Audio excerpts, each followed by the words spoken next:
ቻናላችንን ላይክ፣ ሼር፣ ኮሜንት ያርጋችሁ ከሐሙድ ቲቪ ጋር ቤተሰብ ይሁኑ።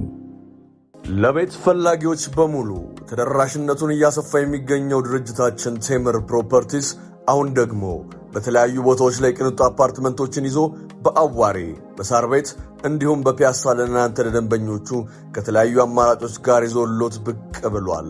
ከባለ 1 እስከ ባለ 3 መኝታ በተጨማሪ በገላን ላይ ዘመናዊ ንግድ ሞሎችን አዘጋጅተን እየጠበቅነው እንገኛለን። ታዲያ ምን ይጠብቃሉ? ለበለጠ መረጃ ታች በምናስቀምጥለው ስልክ ይደውሉልን። ቴምር ፕሮፐርቲስ። እንደ ሸሪዓ መብላት የሚሄድ በየትኞቹ ሙሉ በ5 አይደለም በ3 ጣቶች ነው። ያውኛ ያለምዶብን በ5 ነው አይደል? በ3 ጣቶች አነሳለህ። ከዛ ትልሳለህ። ምን ትላለህ? ምግብ ሲበላ ምግብ ለ3 ይከፈላል። ለ3 1/3ኛው ምግቡ ነው። 1/3ኛው ለሚጠጣው ነው። 1/3ኛ ለምንድን ነው? ለትንፋሽ ለአየር ማለት ነው እንጂ አንድ ሙስሊም እስኪ ጠግብም አይበላም። ሳይረብ ሳይጠግብ መካከለኛ በሆነ መብላት። 2 ከተበላም ደግሞ በዛው እንነጋገር። ቀደምቶቹ ሰለፎቹ መግሪብ ሰዓት አካባቢ ነበር የሚበሉት ይባላል። ሳይው ለካ በጣም ብዙ ጥቅም አለው። ምን ከተባለ መግሪብ ላይ ከበላህ መግሪብ ልሰግድ ወይ ከመግሪብ በፊት ከበላ ወይ መግሪብ በኋላ ከበላ ኢሻ ልሰግድ ስትመጣ ምን እያረኮ ነው? ዳይጀስት የምትሉት ነገር ምንድነው? በአማርኛ መፈጨት ነው። ይፈጫል ማለት ነው። አያስቸግርህም። እኛውን ችግር የሆነብን ምንድነው? ኢሻ በኋላ ቂራት እንጨርሳለን። ሩቅ ቦታም ከሆነ እንሄዳለን፣ እዛው እንበላለን፣ እዛው ዱብ እንላለን። ከዛ በኋላ ነው ወርጭ ምናምን። ኢብኑ አልቀይም ረህመቱላሂ ዐለይሂ ምን ይላል? አንድ ሰው እራት ከበላ ቢያንስ 50 እርምጃ ይራመድ ይላል። 50 እርምጃዎችን ይራመድ። ለጤና እኮ ነው። እንቅስቃሴ ማድረግ ጤና ያለው ነው። ቶሎ እንዲፈጭ ያደርጋል። ጨጓራህ እንዳይታመም ያደርጋል ማለት ነው። አሉ እኮ ኢስላም እኮ የሚገርሙ ናቸው እኮ ዑለማዎቻችን በሚገርም ሁኔታ እኮ ዘርዝረውታል። እኛ በቃ ዶክተሮች ሲሉን ብቻ ነው የምንሰማው እንጂ ዑለማዎቻችን ዘርዝረውታል። ስለዚህም የነብዩ ሰለላሁ ዐለይሂ ወሰለም አስተምሮ ደግሞ ምንድነው? 1/3ኛው ለውሃ፣ 1/3ኛ ለአየሩ፣ 1/3 በቃ እንጂ ጠግብ እስኪባል አይደለም። በመጠኑ መብላት የተወደደ ነው። በዛ ላይ እጅህን ምን ማድረግ ነው? መላስ ነው። ያው ሲበላ በዚሁ አጋጣሚ ስለ ምግብ ነው ያነሳነውና ቢስሚላህ ማለት ነው። ስጨርስ አልሐምዱሊላህ ማለት ነው። አላህ አንዳችሁ ምግብን በልቶ አያኩል አክለተኩም አክለተን ማለት አንድ ጉርሻ እንኳን ጎርሶ ፈየሕሙዱሁ ዐለይሃ በሱ ላይ ሲያመሰግነው ይወዳል አሉ ነብዩ ሰለላሁ ዐለይሂ ወሰለም። ሚጠጣ ጠጥታ አልሐምዱሊላህ ስትል አላህ ይወዳል። ስለዚህ አንተ ቢስሚላህ ብለህ ትበላለህ። ምን አለ? በረካ አለ ማለት ነው። 2 ፊት ለፊት ያለ መብላት ነው። አንደኛው ሰሐቢ ያ ጉላም ሰሚላህ ቢስሚላህ በል፣ ኩል ቢየሚኒክ በቀኝ ብላ፣ ሚማ የሊከ አጠገብህ ካለው ብላ። አንዳንዱ እጁ እዛም እዛም ይዋኛል። እዛ መሆን የለበትም። ምናልባት ዑለሞች የተለያየ ምግብ ከሆነ እንዲህ ብታረጉ ችግር የለም። ከዛ ውጭ ግን ተመሳሳይ ምግብ ከሆነ ግን ፊት ለፊት ካለ ምን ማድረግ ነው? መብላት ነው። በቀኝ መብላት ነው። ቢስሚላህ ብለህ መብላት ነው። አንዳንድ ሸይጣን አብሮን ይበላል። ቤታችን አብሮን እንደሚገባው ያድራልም ከኛ ጋር። በምን ምክንያት?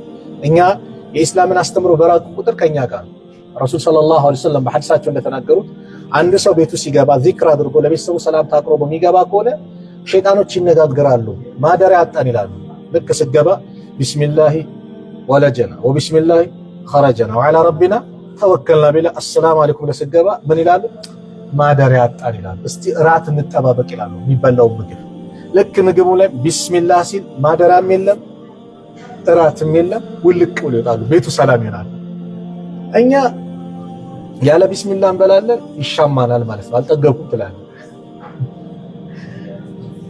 ያለ ዚክር እንገባለን፣ ሸይጣን ይገባል። ከዛስ ቤተሰብ ጋር ጭቅጭቅ ይመጣል። በተለይ ነጋዴዎች፣ እዚህ ነጋዴ ካላችሁ በይነል መግሪብ ወኢሻ ከተቻለ መስጊድ መቀመጥ ነው።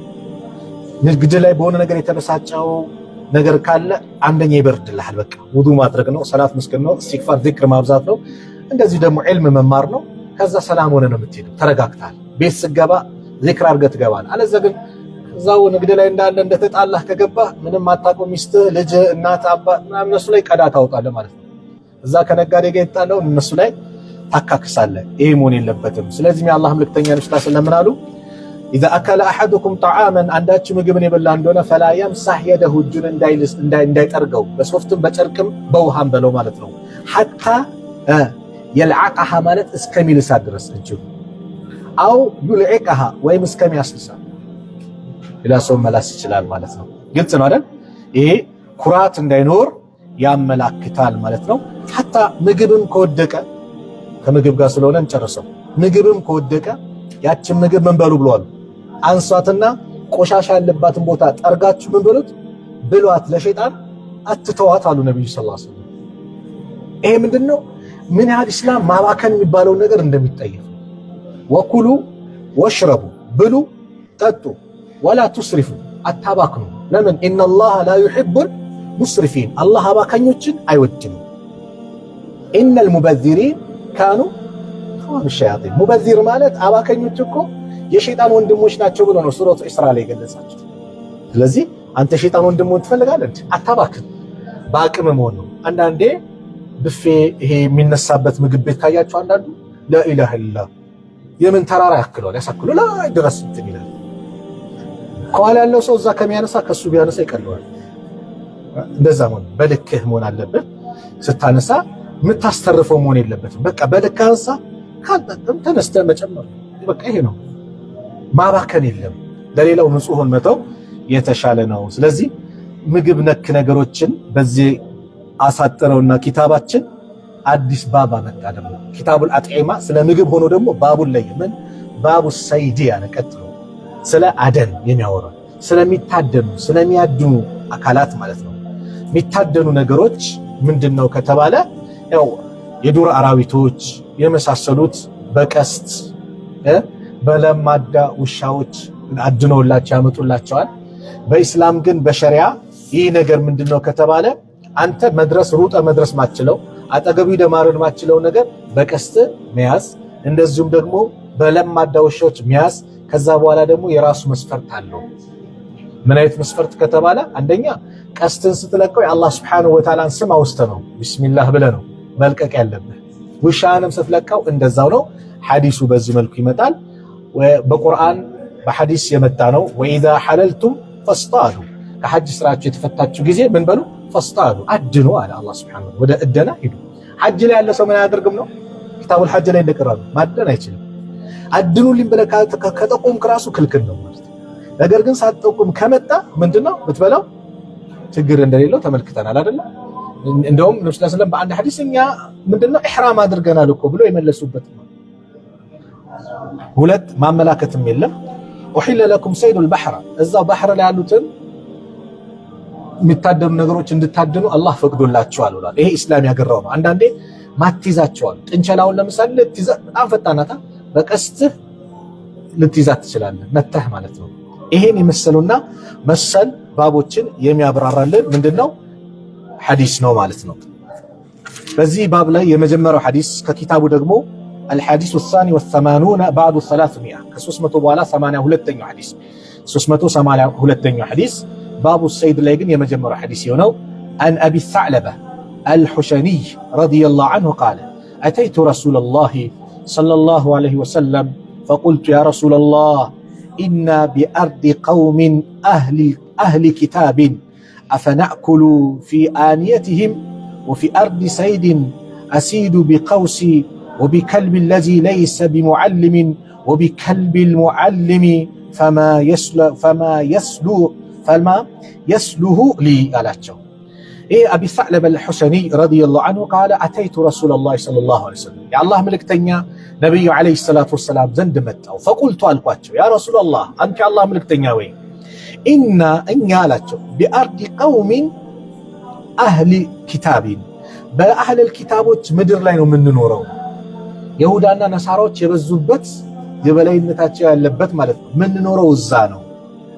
አፈናኩሉ ፊ አንየቲሂም አፈናኩሉ እንብላ እንመገብ ፊ አንየቲሂም በእቃዎቻቸው ማለት ነው። በነሱ እቃ በነሱ ድስት ሊሆን ይችላል፣ በነሱ ሳህን ትሪ እንብላ አላቸው። ጥያቄው ይሄ ብቻ አይደለም። ወፊ አርዲ ሰይድን እንደዚህም በሚታደን ምድር ላይ ያለ ነው፣ አደን የበዛበት አሲዱ ቢቀውሲ በቀስቴ ምን እላለሁ አድናለሁ። ወቢከልቢ በውሻይም አለዚ ያ ለይሰ ቢሙዓለሚን ያልተማረ በሆነ ውሻዬ ለማድ ያለመደ ማለት ነው። ማደን ያለመደ እውቀት የሌለው ውሻ ማለት ነው። እንደዚሁም ወቢከልቢ በውሻይም አልሙዓልም የተማረ በሆነ ውሻዬ የተማረ ምንድን ነው የሚለው እናያለን። በቃ ለውሻም ዲግሪ ያለው ፈማ የስሉሁ ሊ ለኔ የትኛው ነው የሚበጀኝ? እንዴት ነው በዚህ ጉዳይ ማድረገው? ምን ኖረው አህለል ኪታብ የበዙበት ቦታ ላይ ነው። በእነሱ ቃል እንመገብ። እንደዚሁም ደግሞ የሚታደን ቦታ ያለበት ነው። በቀስት ያድናለሁ። እንዴት ነው የማደርገው? እንደዚሁም ደግሞ ውሻ አለኝ፣ ያ ያልተማረ ውሻ አለ። እንደዚሁም ዕውቀት የሌለ ያለው ደግሞ ውሻ አለ። የነዚህ ጉዳይ እንዴት ነው ብሎ ጠየቃቸው። እንግዲህ ሸክ ያለበት ሰው ለሚያደርገው ነገር የሚጠራጠር ያለው ሰው ምንም ጊዜ ነገሩን መውሰድ ያለበት ወደ ማን ነው? ወደ ዕውቀት ባልተቤቶች ነው። ፈስአሉ አህለ ዚክሪ ኢን ኩንቱም ላ ተዕለሙን፣ የማታውቁ እንደሆነ የዕውቀት ባልተቤቶችን ጠይቁ። ኢስላም ሁሉም ነገር አለው ትላላችሁ ብሎ አንድ ሸኽን ጠየቃቸው። ሁሉም ነገር በኢስላም ተጠቅሷል አላቸው። አዎ ያልተጠቀሰ የለም አሉ ሸኽየው። ነው አዎ። አንድ ኩንታል ዱቄት ስንት ዳቦ ይወጣል አላቸው ለሸኽየው።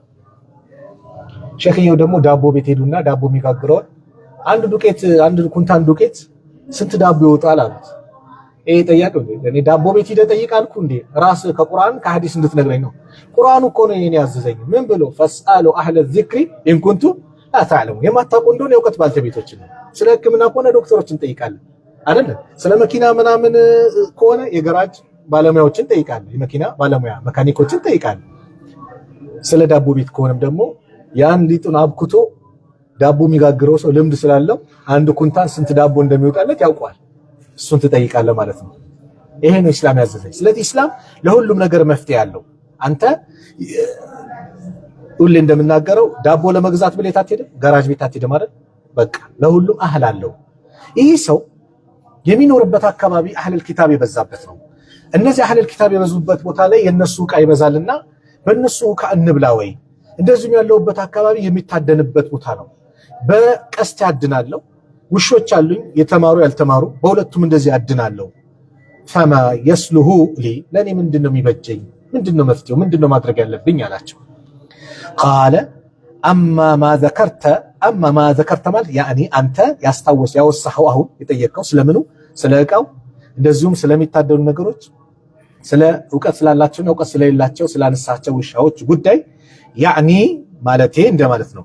ሚን አንየቲ አህሊል ኪታቢ፣ የአህለል ኪታቦች የመጽሐፍቱ ባልተቤቶች ዕቃ፣ መመገቢያ ዕቃ።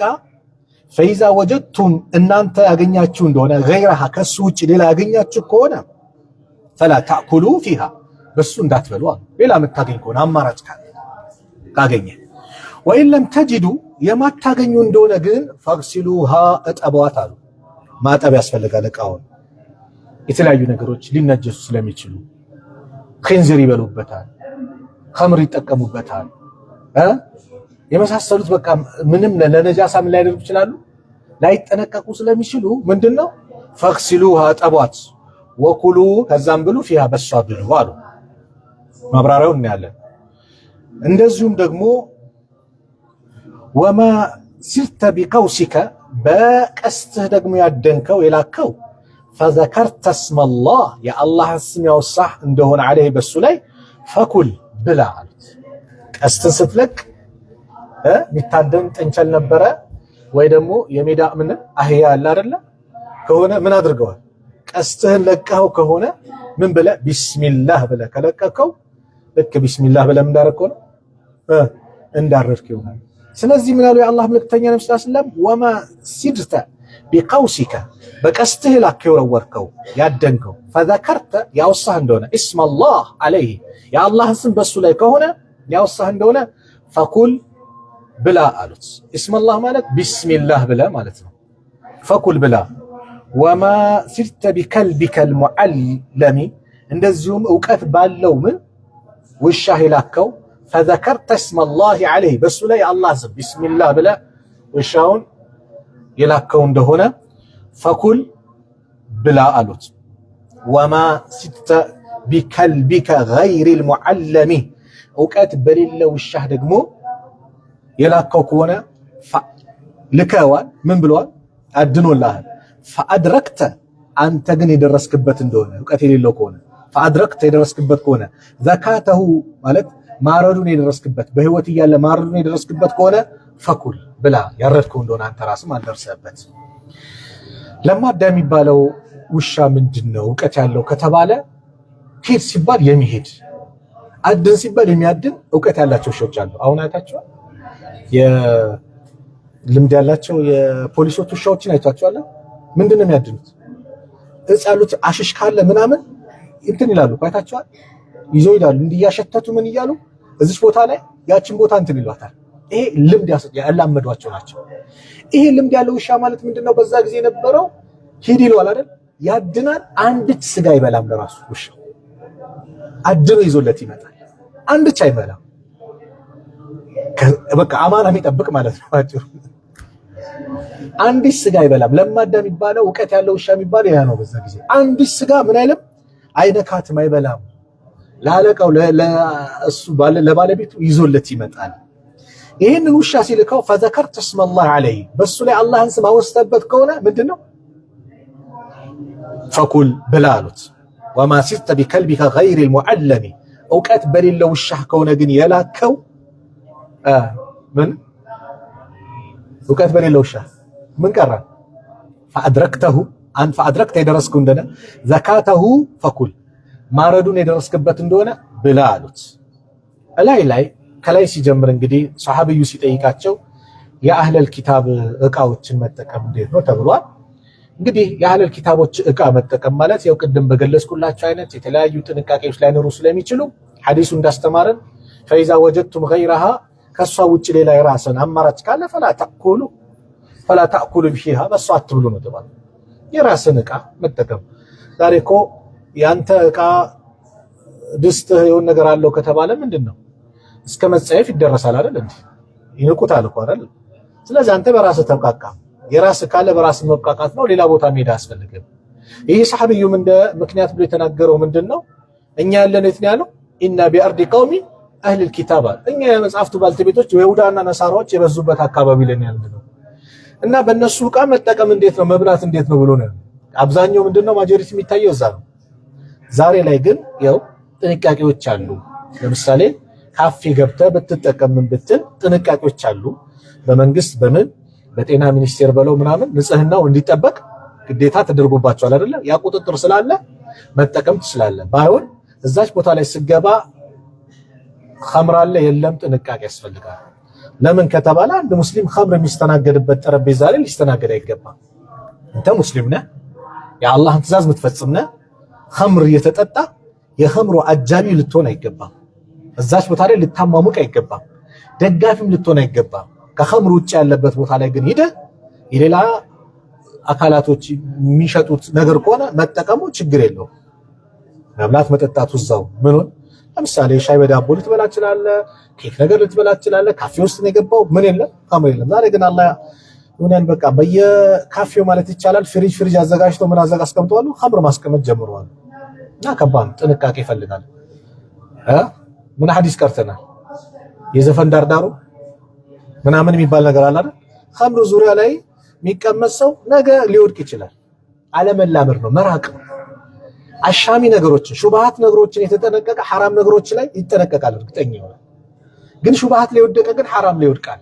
ስለዚህም እቃዎቻቸውን የራስህን ካገኘህ ንጹህ በራስህ መጠቀም ነው። ፈኢን ወጀድቱም ገይረሃ ከሷ ውጭ ካገኛቸው አለ የአላህ መልእክተኛ ፈላ ተእኩሉ ፊሃ በሷ እንዳትበሉ ብለዋል። ወይን ለም ተጅዱ እሺ ካላገኛችሁስ ፈግሲሉሃ እጠቧታል። እጠብ ወኩሉ ፊሃ በሷም ብሉ ተፈቅዷል ማለት ነው። አጣህ ፈቅድ ኢስላም እንደዚህ ነው። ነገሮችን ጥብቅ አደረግልህ ከሌለ መፍትሄ ያዘጋጅልሃል። ቅድም እንዳልኩት ልትሞት ደርሰሃል ያለው የበክት ስጋ ነው ብላ ህይወትህን እስኪተርፍልህ ማለት ነው። አንቆሃል በቃ ልትሞት ነው፣ ውሃ ጥም ሊገል ነው ያለው ኸምር እንጂ ሌላ ነገር የለም። ትንሽዬ ተጎንጭ ለምን ያችን ህይወትን እስኪያሳልፍልህ። ለምን ለህይወት የሰጠው ክብር ከባድ ነው። እስላም ሂፍዙ ዲን አለ። 5 መሰረታዊ ነገሮች አሉ በእስልምና። ሂፍዙ ዲን አለ፣ ዲንን መጠበቅ ነው። ሁለተኛው ሂፍዙ ነፍስ ነው፣ ነፍስን መጠበቅ ነው። ነፍስን መጠበቅ ራስን የሚጎዳ ነገር አለማድረግ፣ ሐላል የሆኑ ነገሮች ታማኝ ዶክተሮች መጠቀም አንተን ይጎዳሃል ብለው ነግረው አንተ የምትጠቀም ከሆነና በዛ በተጠቀምት ነገር የምትጎዳ ከሆነ ተጠያቂ ነህ። ለምሳሌ ቡና ሐላል ነው አይደል? ሐላል ነው ቡና። ግን አንተ የሆነ በሽታ ኖሮብህና ቡና መጠጣብህ ያን በሽታ ምን ያደርግብሃል? ያባብስብሃል። ህይወትን አደጋ ላይ ይጥለዋል ተብሎ ተነግሮ ጠጥታ አደጋ ላይ የምትወድቅ ከሆነ ትጠየቃለህ። ሐላል እኮ ነው። ለምን ከተባለ ነፍስን መጠበቅ በኢስላም ትልቅ ቦታ ስላለው። ነፍሶቻችሁን በእጆቻችሁ አታጥፉ ነው። በእጅ ማጥፋት ማለት የግድ ማነቅ አይደለም። ማነቅማ ሌላ ጉዳይ ነው። አንቆ የገደለ ራሱን ገደለ ተምረናል አይደል? በራሱን በቀጣበት ራሱን በገደለበት ነገር የውመል ቂያማ በዛው ጀሃነም ውስጥ ይቀጣል። መርዝ ከጠጣ የጀሃነም መርዝ ነው የሚጎነጨው ሁሌ። እንደዚሁም ራሱን የሚጎዳ ነገር ከሆነ መጠንቀቅ አለበት። ይሄ ለነፍስ የሰጠው ቦታ ነው ኢስላም። ስለዚህም ፈክሲሉሃ እጠቧት፣ ወኩሉ ፊሃ በሷ ላይ ብሉ አሉ። ወማ ሲርተ ቢቀውሲከ ፈዘከርተ እስመላሂ። ስለዚህ አላህን ስም ማውሳት ነው። ቢስሚላህ አላህን ማውሳት፣ ማንኛውም ምግብ ስትበላ ማውሳት። እርድ ነክ ሲሆን ደግሞ ያ እርድ ነገር ቢስሚላህ ብለህ የአላህን ስም ማውሳት። ሐላል አረከው ሐላል አድርግልኝ ይላል። ሐላል አድርግልኝ የሚሉት ምንድን ነው? ሐላል አድርግልኝ እኮ ይለዋል አንዳንዱ።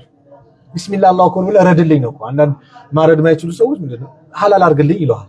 ተጠራል አንተ ቢስሚላህ አላሁ አክበር ብለህ ማረድ። በምታርድበት ሰዓት አስቀድመ ምን ያድርግ? መውረዱን ወይ ማን ነው ቢላውን በጣም መሳል አለበት። በጣም ሳለው። ለምን ታሳርፈዋለህ? ቶሎ ያሳርፈው አሉ ነብዩ ሰለላሁ ዐለይሂ ወሰለም። ሐዲስ ነው እኮ የሚያርደውን ነገር ቶሎ ያሳርፈው። በግ፣ ፍየል፣ ዶሮ ስታርድ በዛ ገቢላ አምጥተህ ልታሰቃየው አይገባም። ቶሎ ማሳረፍ አለበት። የዛኔ ምንድነው ትገላግለዋለህ። አለዛ ግን ህመም እያሰቃየኸው ማለት ነው ከሆነ ከባድ ነው። ሁለት ሌላ ፍየል ካለች አጠገብ እዚህ ጋር ያረድክ ሌላ ፍየሏ እንዳታሳይ። ፊት ለፊቱ መሞረድ የለብህም። መጣውል ላርድ ነው እያልከው መሆን የለብህም። ምንድነው ማድረግ ያለብህ? አስቀድመህ አዘጋጅተህ ማረድ ነው። ኢስላም ይሄንን ያደረገው ያዘዘው። ወማ ሲርተ ቢቀውሲከ ፈዘከርተ እስመላሂ። እንደዚሁም በላከው ቀስት የአላህን ስም አውስተህ ከሆነ የላከው ፈቁል ብላ። የአላህ ስም ካላወሳበት አይሆንም ማለት ነው። የአላህ ስም መወሳት አለበት። ምን የሆነ ቢሆን ቢሞትም እኮ ቢስሚላህ አላህ ቢስሚላህ ብሎ ምን አለው? ቀስቱን ላከው። ከዛ የሚያገኘውን ነገር ምን አለው? አገኘው። ቢሞት እንኳን ይበለዋል። ይሄ ሐዲሶች ኢንሻአላህ ዛሬ ባንጨርሰው ሜን ባብ ብዙ ነው። ቀጣይ ክፍሎች ላይ በደንብ ያብራራልናል። ፈኩል ብላ። ከዛ በኋላ ወማ ሲርተ ቢከልቢከል ሙዓለሚ። እውቀት ባለው በተማረ ውሻ ደግሞ ከላከው ፈዘከርተ እስመላህ የአላህን ስም አውስተህ ከሆነ ዐለይሂ በሱ ላይ ፈኩል ብላ። ምን ይላሉ ዑለማዎች? ኢብኑል ቀይም በዚች ንግግር ላይ የሚገርም ንግግር ይናገራሉ። ኢብኑል ቀይም ማለት እውቀት ባለው ውሻ እውቀት የሌለው ውሻ ብሎ ደረጃቸው መጣ። እውቀት ያለው ውሻ ከሆነ አድኖልህ ከሆነ እውቀት ያለው ምንድነው ተብለናል? ማይበላ ማለት ነው። በአማና የሚያመጣ ማለት ነው። እውቀት ከሌለው በምን ተለየ? እውቀት የሌለው ከሆነ ያደነው እንደውም ምን ይላል? ሌሎች ውሻዎች ያልተሳተፉበት ምን ያሉበት ይላል። ቀጣይ ሐዲስ ይመጣል። እውቀት የሌለው ውሻ ከሆነ አንተ ደርሰህ ምን ማድረግ አለብህ? ማረድ አለብህ አይደለ? በውሻዎች መካከል በእውቀት እንደዚህ ደረጃ ከሰጠ ይላሉ ኢብኑል ቀይም፣ በእኛስ መካከል የሰው ልጆችስ መካከል እውቀት በውሻዎች ደረጃ ይህንን ደረጃ አለው ብሎ እንኳን ከሰጠ እውቀት ያለው ውሻ ያደነው ከሆነ ትበለዋለህ። እውቀት የሌለው ከሆነ ግን ደርሰበት ምን ማድረግ አለብህ? ማረድ አለብህ ካለ በሰዎች ደረጃስ ቀላል ነው። ስለዚህ ለእውቀት የተሰጠው ቦታ ከባድ ነው። ኢስላም እውቀትን ከየትኛውም ቦታ ላይ እውቀት ብቻ ይሁን የሚጠቅምህን እውቀት ለመያዝ መሞከር ነው። ምክንያቱም የነቢዩ ዓለይሂ ሰላቱ ወሰላም ዱዓ አላሁመ ዐልምኒ ቢማ የንፈዑኒ ወንፈዕኒ ቢማ አለምተኒ ነው። ጌታዬ ወይ የሚጠቅመኝን እውቀት አሳውቀኝ፣ እንደዚሁም ደግሞ ባሳወቀኝ ነገር ጥቀመኝ ነው። ወዚድኒ ዒልመን የንፈዑኒ የሚጠቅመኝን እውቀት ጨምርልኝ ነው። እውቀት ጥቅም ከሌለው ዋጋ የለውም ማለት ነው። ማላ ያዕኒ ያለ እውቀት ሳይሆን ጥቅም ያለው አንተ ዱንያ አኺራን የሚያስተካክልልህ። አንዳንዱ ሰው ለዱንያው የማይበጀው ለአኺራው የማይበጀው እውቀት ሚዛን ዝም ብሎ በቃ ያ መሆን የለበትም። አንተ ዱንያንም አኺራህን የሚያስተካክልልህ የቀብር ቤትን የሚያብጅልህ ስነ ምግባርን የሚያስተካክልልህ ከአላህ ጋር የሚያስተዋውቅ የሆነ እውቀት የሚያዝ ነው። ከእውቀቶች ሁሉ ትልቁ እውቀት ደግሞ የቁርአን እውቀት ነው። ከቁርአን ጋር ያለን ግንኙነት ማሳመር ነው። የረሱልን ዓለይሂ ሰላቱ ወሰላም ሐዲስ ማወቅ ነው። ለምን ከተባለ ቁርአን በቁርአን ይፈሰራል፣ ቁርአን በነቢዩ ሰለላሁ ዐለይሂ ወሰለም ሐዲስ ይፈሰራል። ከዛ በኋላ ነው ወደ ሌሎች መርሐላዎች እርከኖች የሚሸጋገረው። ቁርአን በቁርአን ነው። ከዛ ቁርአን በሐዲስ ይፈሰራል። ነብዩ ሰለላሁ ዐለይሂ ወሰለም የፈሰሩት ብዙ ስላሉ ማለት ነው። ያ ያለ ዘለ ሌላ ቦታ አትሄድም። ስለዚህ እነዚህ ዕውቀቶችን መያዝ ለአንተ ምን ያደርጋል? ይጠቅምሃል፣ ደረጃህንም ከፍ ያደርግልሃል። በውሻዎች መካከል ይህንን ደረጃ ከተሰጠ በሰዎች መካከልስ የሚያውቁና የማያውቁ ሰዎች አንድ ናቸውን? ይስተካከላሉን? ብሎ አላህ ያመጣል። ስለዚህ ለዕውቀት የተሰጠው ደረጃ ትልቅ ነው። ኢስላም ለእያንዳንዱ ነገር የሚታደኑ ነገሮች በምን መልኩ መታደን እንዳለባቸው፣ የሚበሉ ማይበሉ በምን መልኩ ይበላሉ በምን መልኩ አይበሉም፣ እንግዲህ የተው ነገር የለም። እኛ መራቃችንና አለማወቃችን እንጂ እንደው በቁርአን ላይ የተውነው ነገር የለም። ሁሉም ነገር ምን አድርገናል? አብራርተናል። ነብዩ ሰለላሁ ዐለይሂ ወሰለም ኸይር የተባለ ነገር የለም ኢላ ያመላከቱት ነው እንጂ፣ ሸር የተባለ ነገር የለም ኢላ ሐዘረሃ ያስጠነቀቁት ቢሆን እንጂ፣ ኸይር ተብሎ እንዲህ ነው ብሎ ሳይናገሩት ሄዱት ነገር ነው ሰለላሁ የለም። ሸር ተብሎ ይሄ ነው ብሎ እንድንጠነቀቀው ያመላከቱት ነገር ቢሆን እንጂ የለም። ሁሉም ነገር ምንድነው ችግሩ ከተባለ እኛ ስሜታችን መከተል፣ እንደዚሁም ደግሞ እኛ ከነብዩ አለይሂ ሰላቱ ወሰላም አስተምሮ መራቃችን ምን አድርጎታል? ይሄንን ዕውቀት እንዳናውቅ እንዳንረዳ አድርጎናል። ኢስላምን በትክክለኛው መንገድ እንዳናውቅ አድርጎናል። ስለዚህ ቁርአንን ስንረዳ፣ ሐዲስን ስንረዳ እነዛ ቀደምቶቹ በተረዱበት ሰለፉና ሷሊህ በእነሱ ፈህም ነው እንጂ እኔ በራሴ በስሜት ያለ። ዛሬ ሰው በስሜቱ እየተነዳ ነው። የሆነ ነገር ሐላል አድርጎ ይፈቅድልሃል፣ የሆነ ሹብሃ ነገር ያመጣልሃል። ና ብሎ ቲክቶክ ላይ ምናምን ሲበጠብጥ ታይዋለህ። ያ ሁሉ ምንድነው ከተባለ አረዳዱ በራሱ አረዳድ ነው። ሁሌም ግን እኛ መረዳት ያለብን ከኛ የበለጠ በዛ ዘመን የነበሩ ሰሃቦቹ በተረዱበት መንገድ መረዳት ነው። ሰሃቦቹ እንዴት ተረዱት? ቁርአን እንዴት ፈሰሩት? እና አብዱላህ ኢብኑ አባስ እና አብዱላህ ኢብኑ መስዑድ ነብዩ ሰለላሁ ዐለይሂ ወሰለም እኮ ምንድነው አብዱላህ ኢብኑ መስዑድ ያሉ አንድች ቁርአን አንቀጽ የለችም የት ቦታ እንደወረደች የት ቦታ እንደመጣች ያችን ነገር የማውቃት ቢሆን እንጂ እስከ ማለት ተናግረዋል። ያ ምንድነው ለቁርአን ለዕውቀት ያላቸው የዕውቀታቸው ጥግ የሚያሳይ ነው። ስለዚህ እነሱ በተረዱት መሰረት መረዳት ነው። እነሱ ተረድተውት እንዲህ ብለው ሄደው እንደዚህ ብለው አስተላልፈው አይ እኔ ከነሱ በለጠ ተረድቻለሁ ብዬ ስሜቴን ማንጸባረቅ ከሆነ የስሜቴን መከተል ከሆነ አይሆንም።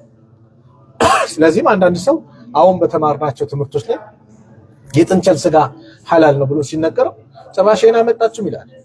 ምክንያቱም ያወቀው እሱ ምንድነው በግና ፍየል ነው። ከበግና ፍየል ውጭ ሌላ ነገር አከ የጥንቸል ስጋ ሐላል ነው ሲባል የሚጨዋል። ይሄ እንደ ምሳሌ ነው። ሌሎችም የዕውቀት ነገሮች እኔ ያልደረስኩባቸው እኔ ያላወቅኳቸው ነገሮች አሉ። ዓሊም መጥቶ ሲነግረኝ እንደ ነገር ነው ለማወቅ መጣር ነው ማጣራት ነው የሚጠበቅብኝ እንጂ የለም ብዬ በደፈናው ከሌንዲ ነው ብዬ የሆነ ታፔላ ልለጥፍ አይገባም። ስለዚህ ለዕውቀት የተሰጠው ቦታ በኢስላም ትልቅ ነው። ኪታቡ ሰይድ ስለ ማደን የቀረበው ባብ ሐዲሱ በዛ ያበቃም። ሐዲሶቹ ብዙ ናቸው። ከዚህ በኋላ ራሱ በዚህ ባብ ላይ ወፊ ሪዋያ እያለ ራሱ የሚያመጣቸው በጣም ብዙ ናቸው። ኢንሻአላህ ተመሳሳይ ነገር ስላለው እስከ ባቡል አዳሂ ብሎ ስለ ኡዱሂያ የሚያወራውንም ባብ ጨምሮ አላህ ካለ ቀጣይ መቼ ነው የምንገናኘው? ሮብ ነው አይደል? ረቡዕ ኢንሻአላህ ይሄንን ባብና እንደዚሁም ባቡል አዳሂ የሚለውን አይተን ኪታቡል አሽሪባ ስለሚጠጡ ነገሮች ደግሞ ያለውን ባብ ደግሞ አላህ ካለ የዛሬ ሳምንት ደግሞ እሱን እንመለከታለን። هذا وصلى الله على نبينا محمد وعلى آله وصحبه وسلم. السلام عليكم ورحمة الله وبركاته.